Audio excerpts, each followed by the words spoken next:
Hey mortals, Sir Mike, stopping over at the Den of Iniquity and checking out the yeast that we had bought.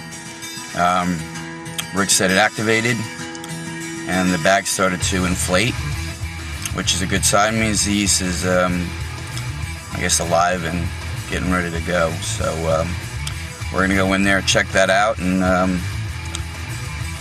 that's what we're doing. As you can see, the yeast has activated. You can see that the packs have inflated. They look like they're pregnant now. What we're going to do now, this was actually it was really an expired yeast that he gave us, 2 packs of it. What we're going to make a starter out of this. The reason I'm standing back is I'm naked, so I don't want you guys seeing me. I'm not looking at him either. Anyway, the other thing we have here, step up, Mike. We have the wood chips that we soaked in bourbon. Yeah. So what we're going to do now is we're going to make a starter.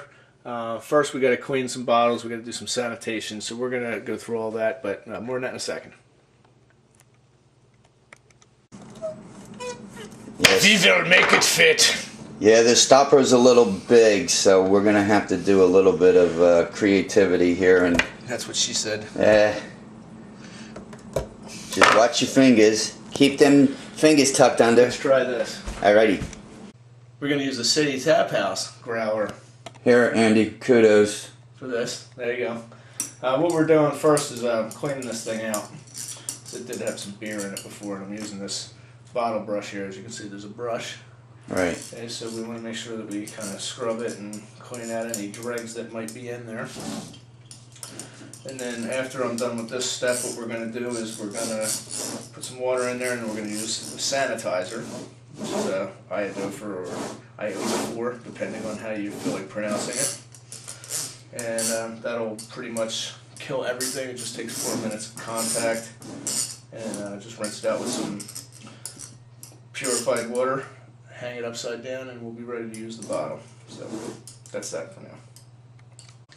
Alright, what we're going to do now is we're going to use our sanitizer. I don't know if you can see this or not, but there's these little lines right here. Each one of these, one line from the next is good for 5 gallons. Okay, that's clearly not 5 gallons. So we're only going to use a really small amount. Like I said earlier, I only need about 4 minutes of direct contact. So I'm going to just pour a little bit in. We'll top it off. And we'll let it go. Shaky, shaky? Nope, no shaky, shaky. That's all we need to do right there. We'll just let that sit for 4 minutes. Next thing we need to do is actually sanitize the airlock. And as you can see, I had to kind of chop this thing up because I didn't have one that would actually fit that. This one was for 5 or 6.5 gallon carboy. I used to have one that fit in 22-ounce bombers, but whatever, I don't have it, so you got to improvise. So I had an extra one, I chopped it up. We'll make it fit. Alright, so we have to sanitize this stuff. So what we're going to do is we're going to take the liquid here and just dump it into this already pre-cleaned container. As you can see, the iodine almost looks like beer.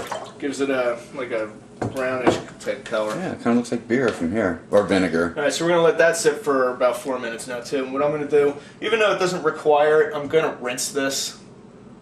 They say you don't have to, but I just like to. Okay. Just like one quick rinsing with, very clean water.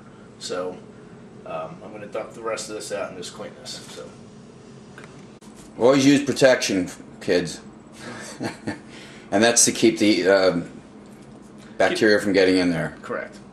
Okay, so make sure you wrap. Always use protection. Always use protection. Wrap it up. Put a raincoat on it. There you go. There's your... See that, kids? Ooh. Yeah, I mean, that's a very high concentration of it, but it's, more isn't going to hurt. Gotta be sure.